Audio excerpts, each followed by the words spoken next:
Some people with autism can't fall asleep and can't stay asleep. And the reason why I'm bringing this up because a lot of people with autism who are having trouble falling asleep and staying asleep get criticized for either staying up too late, uh, not going to bed on time, or not having a proper sleeping schedule. What a lot of people don't realize is that the reason why a lot of people with autism have trouble falling asleep and can't seem to stay asleep is due to a lot of factors. And one of the main factors is their sensory sensitivity. And that can cause them to either not fall asleep or stay asleep or both. And they require certain accommodation in order to help them fall asleep better. Like for me, for example, I have trouble falling asleep and staying asleep. And what I've noticed is that on days where I can sleep with the lights off, I can sleep okay. But what I've noticed is that when I wake up, I notice the light is still on. And somehow I slept through the night with it. And what I realize is that having the lights on has also helped because there are times where if I'm sleeping with the lights on, the lights off, it kind of messes with my sleeping pattern because I get anxious or too afraid to go to sleep.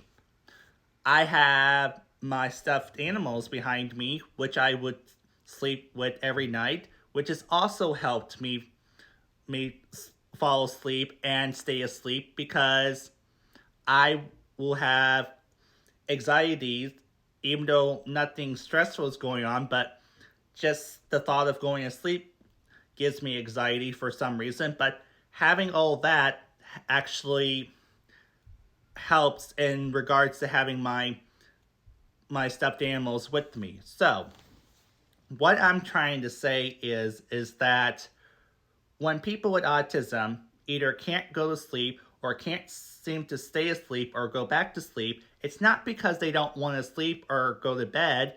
It's because they have things such as sensory sensitivity that they cannot control. And that is why it's very important to be more accommodating, respectful, and more understanding of it, especially if you have kids with autism, or if you're friends with someone with autism, have family members with autism, or in a relationship with someone with autism.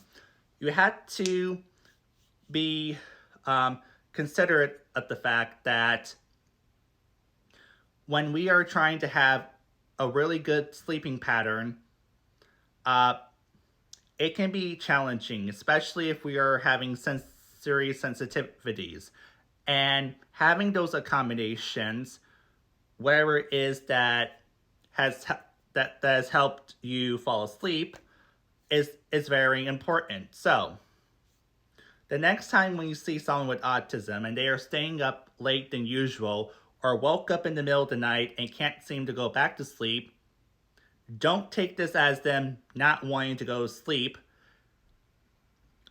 Be respectful and considerate of the fact that it could be that their sensory sensitivity is causing it, or something else is causing them to not want to fall asleep.